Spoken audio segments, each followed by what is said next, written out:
आज की क्लास के अंदर बच्चों हम करने वाले हैं हमारा टॉपिक आर्टिकल्स। तो पूरा ही टॉपिक आपके लिए इंपॉर्टेंट, ये पूरे के पूरे पढ़ने बहुत जरूरी है क्योंकि तुमको डायरेक्ट एग्जाम में क्वेश्चन बोल देगा एक सेंटेंस देके 10 मिनट्स के अंदर तुमको पूरा का पूरा ज्ञान मिल जाएगा इस टॉपिक का। ज्यादा बिल्कुल हैवी है ही नहीं, ये सब याद करना पड़ता है। यहाँ पे तुम लोगों सोच रहे हो कोई ट्रिक मिल जाए मेरे को जिससे पता चल जाएगा, याद करना पड़ेगा। क्या आपको पता है कि एक वोवल साउंड क्या होता है, और उसके बाद क्या आपको मालूम है कि एक कॉन्सोनेंट साउंड क्या होता है, जो बचपन से हमें खुद गलत पढ़ाई गई।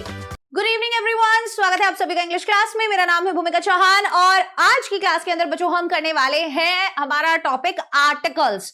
तो आर्टिकल्स बेसिकली आता है डिटर्मिनर्स के अंदर, तो पूरा ही टॉपिक आपके लिए इंपॉर्टेंट है, बट आज की क्लास के अंदर हम केवल आर्टिकल्स करेंगे, ठीक है। वैसे तो आपको आर्टिकल्स, डेमोन्स्ट्रेटिव्स, पोजेसिव्स, क्वांटिफायर्स, नंबर्स और डिस्ट्रीब्यूटिव्स ये पूरे के पूरे पढ़ने बहुत जरूरी है क्योंकि तुमको डायरेक्ट एग्जाम में क्वेश्चन बोल देगा एक सेंटेंस देके कि भैया जी बताओ इसमें से डिटर्मिनर कौन सा है, या कोई भी एक फिल इन द ब्लैंक वाला क्वेश्चन दे देगा, बोलेगा करेक्ट डिटर्मिनर पुट करो। तो ऐसी बहुत सारी चीजें हैं। आई एम सॉरी, आज मेरी तबियत थोड़ी सी ठीक नहीं है, इसीलिए आप मुझे देख रहे होंगे कि जैकेट और शॉल वगैरह। यहाँ बहुत ठंड है आज, ठीक है। तो मैं चाहती हूँ आज की क्लास में हम केवल आर्टिकल्स करेंगे। आर्टिकल्स मतलब ए, एन और दी का करेक्ट यूज हम आज की क्लास के अंदर देखने वाले हैं। तो मैं चाहती हूँ सभी बच्चे एक बार क्लास ज्वाइन कर लें और उसके बाद हम अपनी आज की इस क्लास को स्टार्ट करें, ठीक है। हाँ यस, फटाफट से आ जाइए, सेशन ज्वाइन कर लीजिए। बहुत बढ़िया, सब देखते हैं। हाँ जी, hi everyone, hello hello hello hello hello. अच्छा, हाँ, तो मैं अपना क्लास छोड़ दूं, है ना, मैं अपना क्लास ना पढ़ाऊं, तुमको आराम करना है तो चुपचाप क्लास लगा लो। छोटा सा क्लास है, 40 मिनट्स का क्लास है, 40 मिनट्स के अंदर तुमको पूरा का पूरा ज्ञान मिल जाएगा इस टॉपिक का। ज्यादा बिल्कुल हैवी है ही नहीं ये, ठीक है। ए और एन का तो बहुत ही सिंपल सा यूज है, दी में थोड़ा सा टाइम लग सकता है। दूसरी चीज, ये सब याद करना पड़ता है। यहाँ पे तुम लोग सोच रहे हो कोई ट्रिक मिल जाए मेरे को जिससे पता चल जाएगा, याद करना पड़ेगा। सीधी सिंपल सी बात है, याद करना पड़ेगा। ए का लगता है, एन का लगता है, दी का लगता है, this, that, these, those, my, our, your, his, her, everything, सब कुछ याद करना पड़ेगा। कहां लगता है, इनके मीनिंग क्या होते हैं, ठीक है, तभी कर पाओगे, अदरवाइज नहीं कर पाओगे। तो स्टार्ट करें हम अपनी आज की इस क्लास को। पहला हमारा टॉपिक होगा ए, एन और दी। टाइम बचा तो हम बाकी का भी कर लेंगे। तो चलो, एक बहुत ही कॉमन सी मैं आप सबसे एक बात पूछना चाहूंगी कि क्या आपको पता है कि एक वोवल साउंड क्या होता है, और उसके बाद क्या आपको मालूम है कि एक कॉन्सोनेंट साउंड क्या होता है।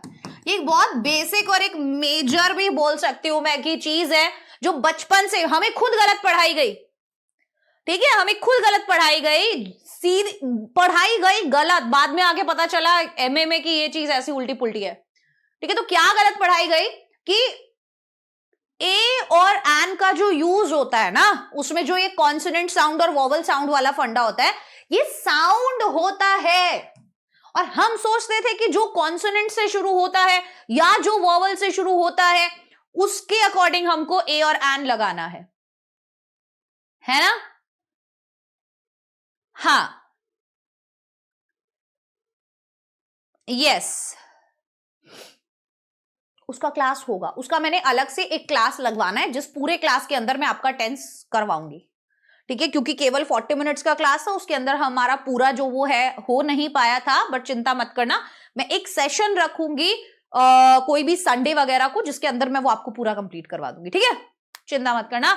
बढ़िया बात है, आगे बढ़ जाते हैं। वोवल साउंड और कॉन्सोनेंट साउंड की यहाँ पे बात हो रही है। चलो, सब बच्चों को तो पता है कि ए, ई, आई, ओ, यू जो होते हैं वो हमारे वोवल होते हैं, ठीक है। जो वोवल होते हैं वो होते हैं हमारे ए, ई, आई, ओ, यू। अब हिंदी में तुमने सुना है ना स्वर और व्यंजन, सुना है ना। तो अ, आ, ई, उ, ए, ओ वाला जो साउंड होता है वो वोवल साउंड में आता है।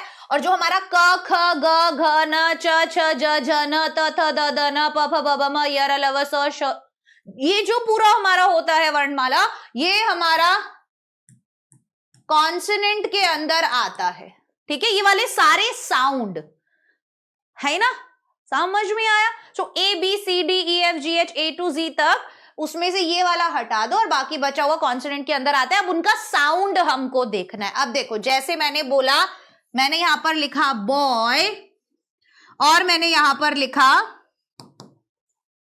यूनिवर्सिटी, ठीक है। अब मैं आपको एक सिंपल सी बात बताऊंगी कि आपका अगर कॉन्सोनेंट साउंड है तो आप लगाते हैं अ, और अगर आपका वोवल साउंड है तो आप लगाते हैं एन, ठीक है।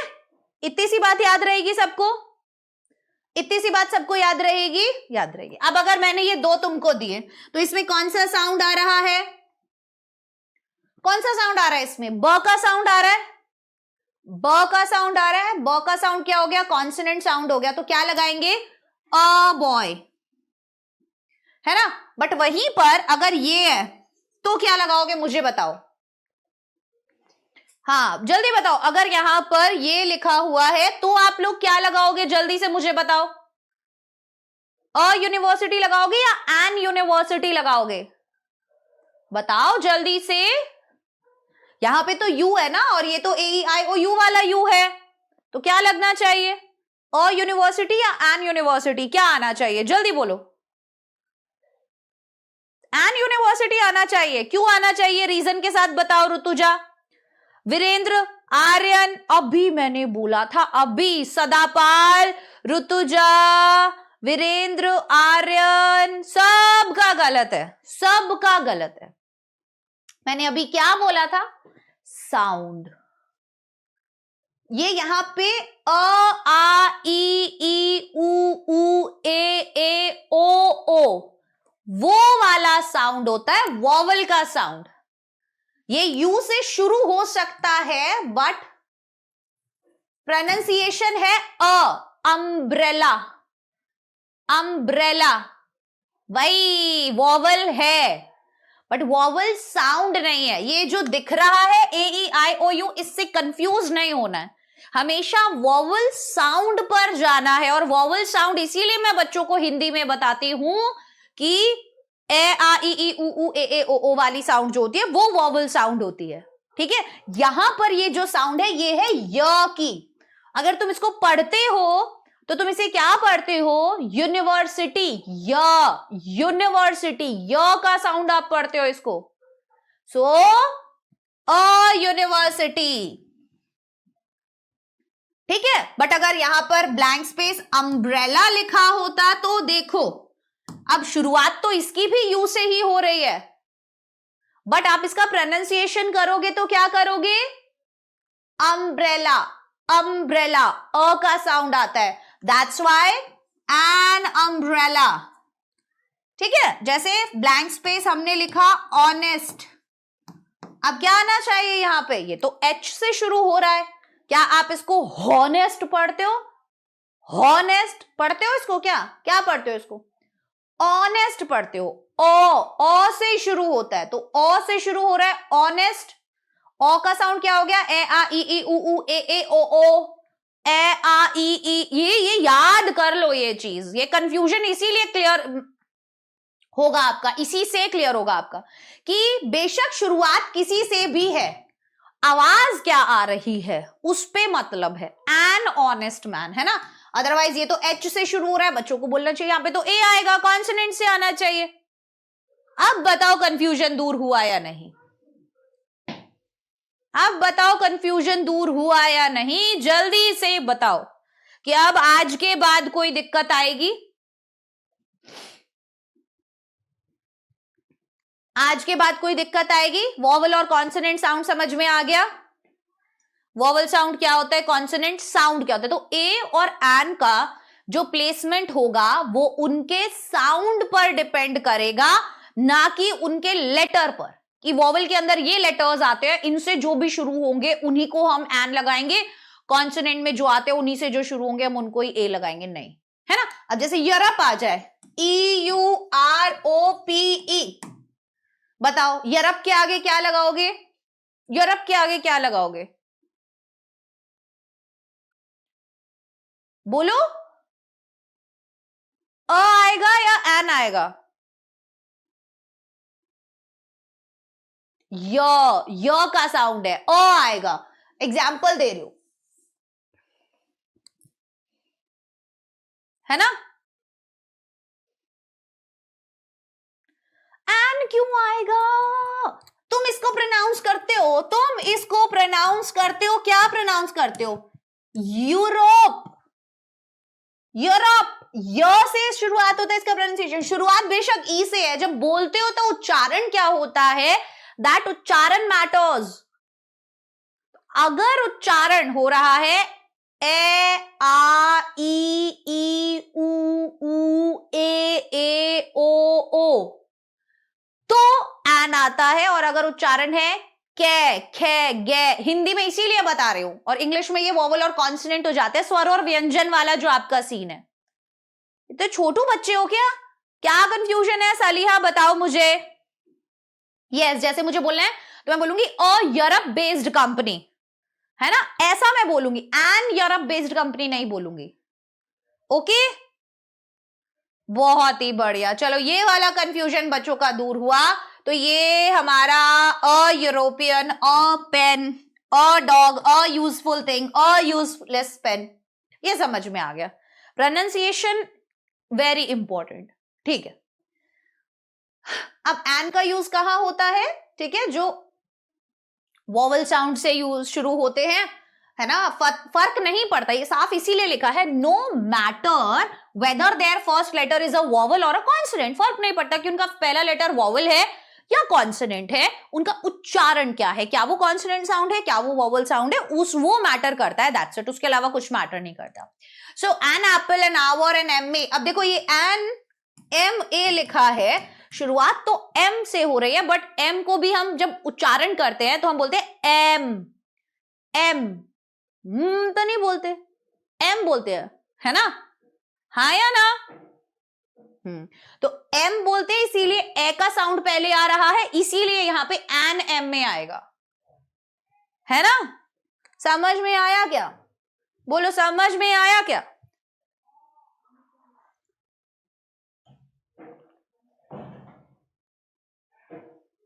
ए और एन का यूज समझ, ये तुमको नॉर्मल आंसर राइटिंग में भी काम आएगा बेटे, ये स्पोकन इंग्लिश में भी काम आता है।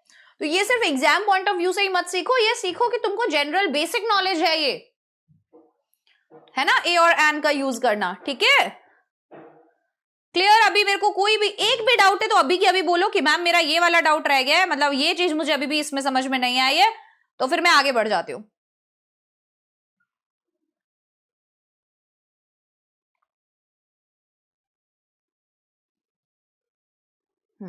ठीक है,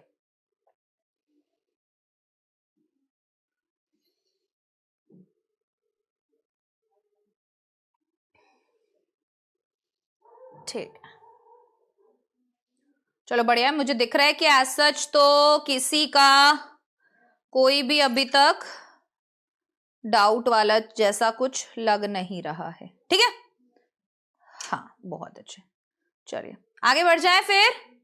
बढ़िया, शाबाश। हाँ, अब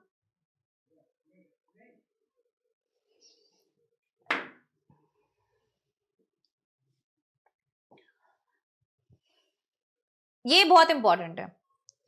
कोई भी अगर आपको फिल इन द ब्लैंक दिया रहेगा, है ना, कोई भी अगर आपको फिल इन द ब्लैंक दिया रहेगा, है ना, कोई भी एक सेंटेंस जब आप बनाते हो, सेंटेंसेस में आपको कहां पर ए लगाना है और कहां पर दी लगाना है, ये वाला बहुत कंफ्यूजन होता है।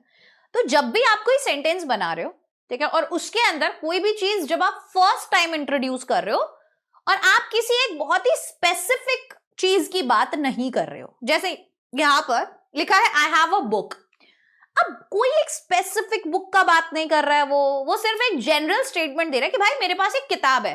वो ये भी नहीं बोल रहा है कि यहां पर ए से उसका मतलब ये भी नहीं है कि भाई वो कोई नंबर बताना चाह रहा है कि मेरे पास एक किताब है ना, वो बताना होता तो वो ये बोलता I have one book, one भी बोल सकता था वो, बट ए बुक जैसे वो बोल रहा है, जैसे यहां पे बोला शी लिव्स इन अ हट, वो एक झोपड़ी में रहती है ना। तो यहां पर बेसिकली जब आप किसी चीज को फर्स्ट टाइम इंट्रोड्यूस करते हो अपने सेंटेंस में, At that time you use a या an before that according to pronunciation, vowel sound और consonant sound. अब अगर उसी के बारे में आपको कोई और एक्स्ट्रा इंफॉर्मेशन आगे देना रहता है तो आप दी लेगा. तो जैसे I have a book, the book is about. तो जब मैं दूसरी बार उस सेम चीज के बारे में बात करूंगी तो मैं दी का यूज करूंगी. But when I M introducing something for the very first time in my sentence तो मैं वहां पर ए या एन लगाऊंगी. ठीक है, जब तक मैं वो कोई स्पेसिफिक बुक का बात नहीं कर रही हूं. ठीक है सलीहा बेटे, क्या चीज समझ में नहीं आई? क्या आपको वोवल साउंड और कॉन्सोनेंट साउंड के बारे में मालूम है कि एक वोवल साउंड क्या होता है, एक कॉन्सोनेंट साउंड क्या होता है? डू यू नो कि क्या डिफरेंस है वोवल साउंड और कॉन्सोनेंट साउंड के बीच में? जल्दी बताओ मुझे, जल्दी जल्दी जवाब दोगे. अगर बिल्कुल तुरंत रिप्लाई आएगा तो मैं बताऊंगी, अदरवाइज फिर आगे बढ़ेंगे क्योंकि we do not have that much of time. 20 minutes are left. 40 minute का हमारा क्लास होने वाला है, हमको बहुत कुछ पढ़ना है अभी. बोलो बोलो सलीहा, जल्दी बोलो बेटे. नहीं पता, यही दिक्कत है, यही प्रॉब्लम है. इसी वजह से ए और एन का यूज समझ में नहीं आ रहा. हिंदी में तो पता होगा, ए अनार, आ आम, ई स्त्री, ई ईक, ऊ उल्लू, ऊ ऊंट, ए ऐनक, ए एडी, है ना? ए आ, ई ऊ ऊ, ए ओ. ये पढ़ा है. ओ से ओखली, ओ से औरत, अंगूर, अने खाली. ये पढ़ा है ना हमने. ये होते हैं वोवल साउंड. इंग्लिश के अंदर इनको दिया गया है ये साउंड पे बात होती है सारी. और हिंदी के अंदर इसको साउंड दिया है ए आ ई ऊ ए ओ, ऐसा समझ लो. और जो हमारी क ख ग है, ठीक है, वो है समझ लो कॉन्सोनेंट साउंड. वो क्या है हमारी? Consonant sound. क्या कै खे गे के अंदर ए आ ई ऊ कहीं पे भी आता है? नहीं आता. ठीक है, तो दी में कंफ्यूज अभी मत हो, अभी दी पे हम आए नहीं है. मैंने सिर्फ तुमको एक बात बताई है कि ए जो है वो काउंटेबल और सिंगुलर नाउन के आगे आएगा और ऐसे नाउन के आगे आएगा जो सेंटेंस में पहली बार इंट्रोड्यूस हुआ है. ठीक है, अगर मुझे उसी नाउन को वापस से इंट्रोड्यूस करना है तो मुझे दी लगाना है, क्योंकि now I am talking about that specific book. जैसे मैंने बोला I have a book, the book is about, so over here यहां पर आई am talking about this specific book, कि जिस बुक की मैं बात कर रहा हूं वो book. The book is about patriarchy, या this book is about something something, जिस भी चीज के बारे में. तो जब मैं दूसरी बार कोई चीज इंट्रोड्यूस करता हूं सेंटेंस में तो मेरे को I heard a noise, the noise was very loud. मैंने एक आवाज सुनी, वो आवाज बहुत ज्यादा. तो if I am saying the noise, that means I am talking about the noise जो मैंने फर्स्ट सेंटेंस में बोला. ठीक है, हाँ. तो बस जो ए आ ई मैंने वाली बात बताई, सो वोवल साउंड होता है ए आ ई ऊ वाली साउंड. तो आपको जब वो लगाना है तो आप ये वर्ड्स मत देखो, ठीक है, ये लेटर मत देखो, सॉरी, आप देखो प्रोनाउंसिएशन क्या है उसका उच्चारण किससे हो रहा है. क्या उसका उच्चारण वोवल साउंड से हो रहा है या उसका उच्चारण कॉन्सोनेंट साउंड से हो रहा है. अगर उसका उच्चारण वोवल साउंड से हो रहा है तो आप क्या लगाओगे? एन लगाओगे. अगर उसका उच्चारण कॉन्सोनेंट साउंड से हो रहा है तो आप क्या लगाओगे? आप अ लगाओगे. As simple as that. ठीक है, अब दूसरी चीज हो गई ए और एन का यूज, कि काउंटेबल के साथ लगता है और सिंगुलर नाउन के साथ लगता है. एक वचन के साथ ही लगेगा. ए मतलब होता है एक, एन का मतलब भी होता है एक ही, क्वांटिटी एक ही बता रहे, सिंगुलर नाउन एक वचन. ठीक है, उसके साथ ही ये यूज होता है. आगे बढ़ते हैं. Before such singular noun complements which signify a business or profession. अब और कहां यूज होता है? बहुत सी बार सिंगुलर नाउन जो आपका बिजनेस या प्रोफेशन बता रहे हैं, जैसे she is a nurse, he is an engineer, Neeraj is a doctor, she is an actress. आप इनसे पहले दी वी नहीं लगाते हो जब तक आप किसी स्पेसिफिक चीज की बात नहीं कर रहे हो. वो एक्सेप्शंस अलग बात है, but whenever you want to signify a business or a profession तो आप वहां पर ए और एन का ही यूज करते हो. बहुत सिंपल था, बहुत अच्छी बात है. अच्छा गया पेपर? ठीक है, ठीक है.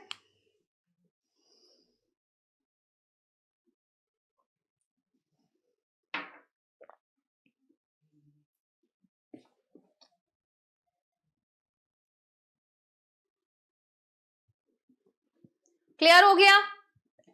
किसी का भी प्रोफेशन से पहले लगाना है. अगला, before expressions of price, speed, repetitions. देखो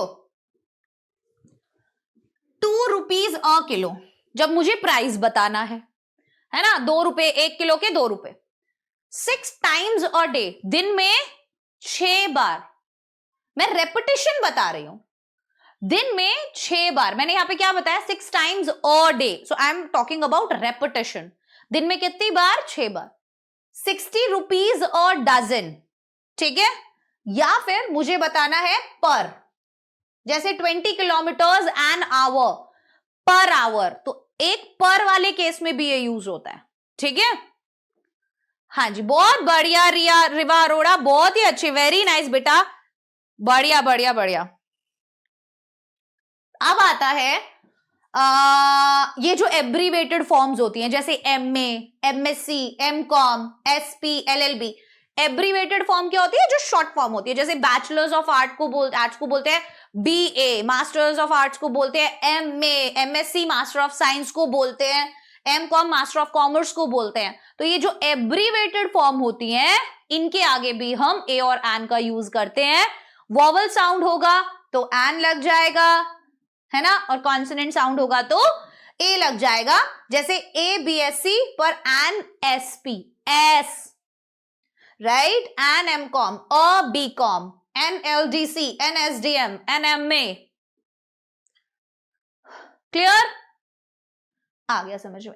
7th है मिस्टर, मिसेस या सरनेम। देखो यार, ये बहुत कॉमन सा है, बता देती हूं फिर भी। जब आप किसी ऐसे सरनेम के आगे ए और एन लगाते हो, जब आप उस बंदे को नहीं जानते हो, कि अ मिस्टर शर्मा या अ मिसेस माथुर, है ना, कहने का मतलब आप उस पर्सन को नहीं जानते, आप ये बोलना चाहते हो कि भाई कोई मिस्टर शर्मा आया था, कोई मिसेस शर्मा आई थी, सुन रहे हो, कोई मिस्टर शर्मा आया था, कोई मिसेस शर्मा आई थी। जब आप इस तरीके से बोलना चाहते हो तब आप इसको यूज करते हो, ठीक है। तो जब स्पीकर को नहीं पता कि वो किसके बारे में बात कर रहा है, लाइक उसको नहीं पता वो बंदा कौन है, so if speaker knows him he should say mister Sharma. अगर मैं जानती हूं तो मैं बोलूंगी मिस्टर शर्मा आए थे, बट अगर मैं नहीं जानती तो मैं बोलूंगी कोई मिस्टर शर्मा का फोन आया था या कोई मिस्टर शर्मा आए थे। So if I am saying I don't know that person, so I will say a mister Sharma या अ मिस माथुर, व्हाटएवर जो भी उनका नाम है, ठीक है। आगे बढ़ जाते हैं, use of the definite article. तो ए और एन का यूज तो मुझे लगता है बच्चों को समझ में आ गया होगा। अब आपको याद कर लो, मतलब बेसिकली दी आर्टिकल का यूज जो है वो तो आप लोग याद ही कर लीजिए। दी को हम डेफिनेट आर्टिकल बोलते हैं and it can be used before singular as well as plural nouns. तो जैसे ए और एन तो हम सिंगुलर के साथ ही यूज कर रहे थे, बट दी जो है वो हम बच्चों सिंगुलर के साथ एज वेल एज हम प्लूरल नाउन्स के साथ भी यूज कर सकते हैं, ठीक है ना। वो हम सिंगुलर के साथ, लेकिन एज वेल एज हम प्लूरल नाउन्स के साथ भी उसको यूज कर सकते हैं। ए और एन के साथ ऐसा नहीं हो सकता, बट डी के साथ ऐसा ही होता है। So before nouns introduced earlier, एक I saw a lion, the lion was sleeping under a tree। मैंने स्टार्टिंग में जब ए और एन का यूज बताया तभी आपको बताया था कि मैंने एक लॉयन देखा, वो ही lion, when I am talking about that same lion, that particular lion, that specific lion, तो हमने दी लगा दिया बाद में, ठीक है। उसके बाद आता है बिफोर सुपरलेटिव डिग्री। ये सब बच्चे जानते होंगे कि सुपरलेटिव डिग्री क्लॉजेस ऑलरेडी मैंने बताए हुए हैं, आप लोग वीडियोस नहीं देखते हो क्या? फ्रेजेस एंड क्लॉजेस बाय भूमिका मैम डालो, you will get the video, आप देखो उसको बढ़िया, ठीक है। जेनित सु, हाँ बेटे ऑलरेडी वीडियो डला है फ्रेजेस एंड क्लॉजेस पर, जाइए गो वॉच दैट वीडियो, बढ़िया वीडियो है, सारा कुछ बताया हुआ उसके अंदर मैंने, ठीक है। Before the superlative degrees of adjectives, Ravi is the best singer in the world. तो सुपरलेटिव डिग्री से पहले, जैसे बेस्ट सुपरलेटिव डिग्री है तो दी लगा उससे पहले, हमेशा लगेगा, लेकिन किस केस में नहीं, जब उससे पहले कोई भी पोजेसिव एडजेक्टिव आ जाएगा, like my, he is my best friend. तो बेस्ट से पहले अगर माय आ गया है तो आप दी का यूज नहीं करोगे, अदरवाइज आप दी का यूज करोगे, है ना, अदरवाइज आप दी का यूज करोगे। So Ravi is the best singer in the school, यहां यूज हुआ, बट यहां देखो he is my best friend, यहां पर बेस्ट से आगे नहीं लगा, है ना। यहां पर mister Dikshit is our best teacher, तो यहां पर आवर आ गया तो दी नहीं लगा। तो पोजेसिव एडजेक्टिव्स जैसे कि my, his, her, their, your, our, अगर ये आ जाते हैं तो सुपरलेटिव डिग्री जो है दी वो नहीं लगता, अदरवाइज आप उसे लगाते हो। ठीक है,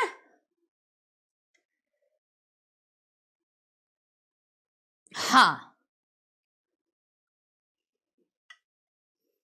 बढ़िया बढ़िया।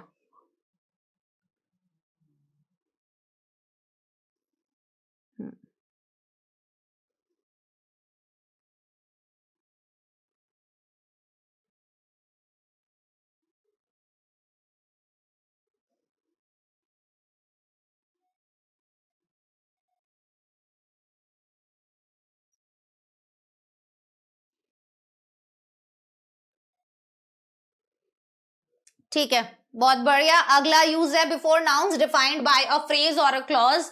किससे पहले? उन नाउन से पहले डिफाइंड बाय अ फ्रेज और a clause.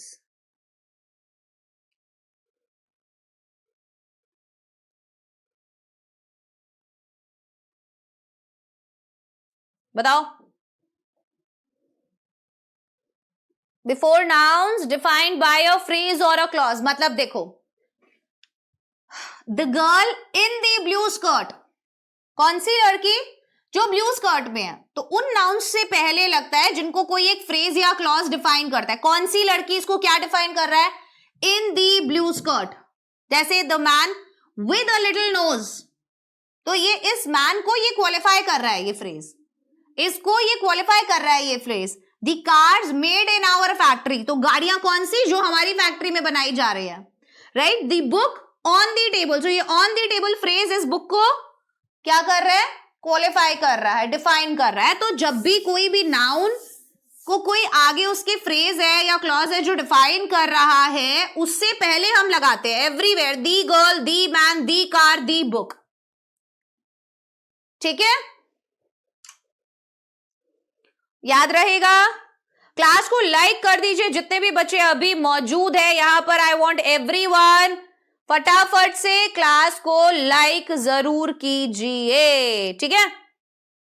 Yes, very nice. बच्चे ज्यादा है, लाइक्स कम है, ऐसा कैसे? मजा नहीं आ रहा है?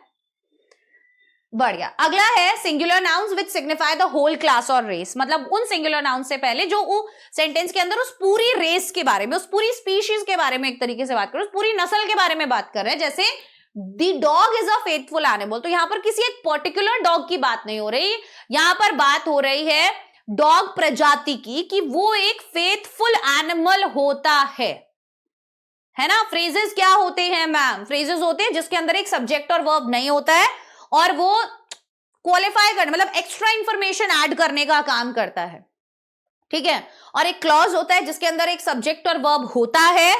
अगेन वो डिपेंडेंट भी हो सकता है, वो इंडिपेंडेंट भी हो सकता है, बट फ्रेज और क्लॉज में एक बेसिक डिफरेंस इतना सा होता है कि फ्रेज अपना मीनिंग कंप्लीट नहीं कर सकता, बट एक क्लॉज जो है वो अपने आप में अपना मीनिंग पूरा करने के काबिल होता है, क्योंकि उसके अंदर एक सब्जेक्ट भी होता है और एक वर्ब भी होता है। बट एक फ्रेज में ऐसा नहीं होता। जैसे इन दी बाथरूम, तो इसके अंदर कोई सब्जेक्ट और वर्ब नहीं है ना, सब्जेक्ट वर्ब का कॉम्बिनेशन यहां पर नहीं है, तो ये एक फ्रेज होगा, ठीक है, हाँ या ना। बट अगर मैं ऐसे बोलूं cat is sitting in the bathroom, तो कैट इज सिटिंग एक क्लॉज हो गया और इन दी बाथरूम एक फ्रेज हो गया, ठीक है। और इन दी बाथरूम ने क्या किया? इस क्लॉज को एक्स्ट्रा इंफॉर्मेशन देने का काम किया। That's like it's like that, ठीक है, बढ़िया बात है। So before singular nouns which signify the whole class or race, जैसे the elephant has a long trunk, तो सभी हाथियों की लंबी सूंड होती है। And the cat likes milk, मतलब सभी बिल्लियों को। तो we are talking about the entire race या क्लास, तो उसके लिए। उसके बाद है mountains, canals, jungles, bays, oceans, seize, rivers, islands, इन सब के नाम से पहले, जैसे the Ganga, the Yamuna, rivers के नाम से पहले, the bay of Bengal, the Arabian sea, ठीक है, सीज के आगे the gulf of Mexico, the Thar, the Sahara, deserts जो हैं उनके नाम पे पहले, दी हिमालयाज, दी अरावलीज, ठीक है, माउंटेन्स जो हैं, चेन्स ऑफ माउंटेन्स, उनसे पहले the USA, the UK, the West Indies, the United Nations, plural names of countries and republics, ठीक है, उनके पहले दी का यूज होता है। सबके साथ नहीं होता है, तुम दी इंडिया नहीं बोल सकते हो, ठीक है, दी ऑस्ट्रेलिया नहीं बोलते हो, इनके नाम से पहले होता है दी USA, the United kingdoms, the West Indies, the United Nations, जो प्लूरल वाले नाम हो जाते ना, दी नीदरलैंड्स, वैसे उनके आगे हम दी का यूज करते हैं। ठीक है, आफ्टर दैट अगर लेक, माउंट या केप आ जाता है, जैसे मैं बोल रही हूं माउंट एवरेस्ट, तो मैं नहीं बोलूंगी दी माउंट एवरेस्ट, है ना, दी माउंट एवरेस्ट नहीं बोलूंगी मैं माउंट एवरेस्ट बोलूंगी, मैं लेक मानसरोवर बोलूंगी, मैं केप कॉमरॉन बोलूंगी। ठीक है, तो अगर इनके नाम के आगे कोई भी माउंटेन्स है या कोई भी जो भी है, उनके आगे अगर माउंट, केप या फिर लेक आता है, तो आप उनके आगे दी जो है वो नहीं लगाते हो। ठीक है, after that before adjectives which are used as nouns, कि इनसे पहले, उन एडजेक्टिव्स से पहले जो कि नाउन्स की तरह यूज होते हैं, जैसे the brave always rule over the earth, the rich should help the poor, the weak can never do anything. ठीक है, तो उन एडजेक्टिव से पहले which are used as nouns, जो कि नाउन्स की तरह यूज होते हैं। क्या चीज साई पटेल, क्या चीज बचे? आस्क योर क्वेश्चन, क्या चीज? एडजेक्टिव्स। अब एडजेक्टिव्स क्या है, देखो ब्रेव क्या है, एक एडजेक्टिव है, तो इससे पहले रिच क्या है, एक एडजेक्टिव है। तो जब हम उस क्लास के सारे लोगों की बात कर रहे हैं, ठीक है, क्योंकि यहां पर ये जो ब्रेव है ये एक नाउन की तरह है कि सारे बहादुर लोग। दी रिच, तो मैं बोल रही हूं सारे अमीर लोग। जब मैं बोल रही हूं दी वीक, मतलब मैं सारे बात कर रही हूं सारे गरीब लोगों की। ठीक है, so before adjectives which are used as nouns, उन एडजेक्टिव से पहले जो कि नाउन्स की तरह यूज हो रहे हैं। So the brave always rule over the earth, the rich should help the poor, the weak can never do anything. ठीक, बढ़िया, चलिए आगे बढ़ते हैं। Before names of things which are unique and only one in the world, ये बहुत simple और बहुत कॉमन है, जो सबको पता होना चाहिए कि उन नामों से पहले जो कि यूनिक है एंड केवल एक है इस दुनिया के अंदर, like the sun, the moon, the sky, the earth, the world, the Taj, the great wall of China, ये सब। ठीक है,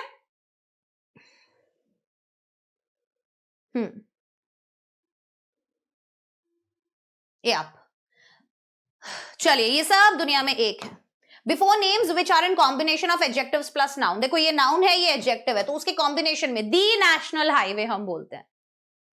हाँ, obviously it's useful. Class tenth में भी पूछा जाता है, डायरेक्ट क्वेश्चन पूछा जाता है कि एक सेंटेंस देके बोल देंगे तुमको कि डिटर्मिनर बताओ इसमें से कौन सा है। ए एन दी के, तो ए एन दी तो बेसिक है, पता ही पता होना चाहिए, तुम्हें आंसर राइटिंग में काम आता है बेटे। हाँ, before the nouns of religious books, ये सब बच्चे जानते हैं कि रिलीजियस बुक्स जो होती है उनके नाम से पहले म्यूजिकल इंस्ट्रूमेंट्स और ऑर्डिनल नंबर्स से पहले भी ये यूज होता है, जैसे the Gita, the Bible, the Quran, the Ramayana, the violin, the flute, the first, the fourth, the 11th, the last, the next, etcetera. ठीक है, तो इनसे पहले भी ये यूज होता है। When two comparative degrees are used in one sentence, very nice, बहुत बढ़िया एग्जाम्पल है, जब दो कंपैरेटिव डिग्रीज जो है एक स्टेटमेंट में यूज होती हैं।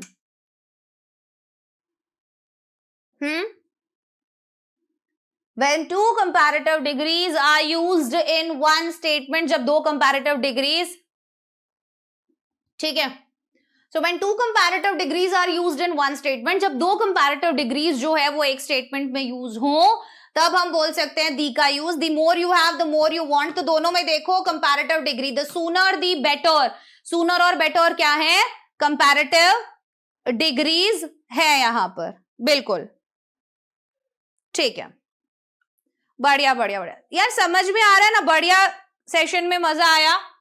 डिग्री ऑफ कंपैरिजन, डिग्रीज क्या होते हैं बेटे मेरे, एडजेक्टिव्स याद है ना, तो जैसे गुड, बेटर, बेस्ट, है ना, सुना है, बैड, वर्स, वर्स्ट, है ना, सून, सूनर, याद है, high, higher, tall, taller, tallest, याद है ना, दीज आर डिग्रीज, ये एडजेक्टिव्स की डिग्रीज होती हैं। ठीक है, चलिए कंपैरेटिव डिग्री हो गया। After that when a proper noun is compared, ये तुमको काम करनी है, ये देख लो, कोई भी रिलीजियस कम्युनिटीज होती है, कास्ट्स होती है, नेशनैलिटी होती है, पॉलिटिकल पार्टीज होती है, शिप्स होते हैं, ट्रेन्स होते हैं, एरोप्लेन्स होते हैं, इन सब के नामों से पहले, ठीक है, आप लगा सकते हैं जैसे the Hindus, the Sikhs, the Jats, the English, the Indians, the American, the Congress, the BJP, the CPI, the CPM, the Pink City Express, the Ashoka, the Titanic, सबके नाम के आगे। ठीक है, उसके बाद है प्लूरल सरनेम्स जो होते हैं जैसे दी गुप्ताज, दी शर्माज, उससे हम उस पूरी फैमिली के बारे में बता रहे हैं, है ना, उससे हम क्या कर रहे हैं, उस पूरी फैमिली के बारे में बता रहे हैं। ठीक है, चलिए, ओके देन आफ्टर दैट कुछ नाम है न्यूज़पेपर्स के, डायरेक्शंस के और रीजन्स के, उनके आगे भी जैसे दी राजस्थान पत्रिका, दी हिंदू, है ना, ऐसे न्यूज़पेपर्स के नाम से पहले भी इनका यूज होता है। चलिए, तो ये था हमारा आज का क्लास जिसके अंदर हमने बात की आर्टिकल्स की।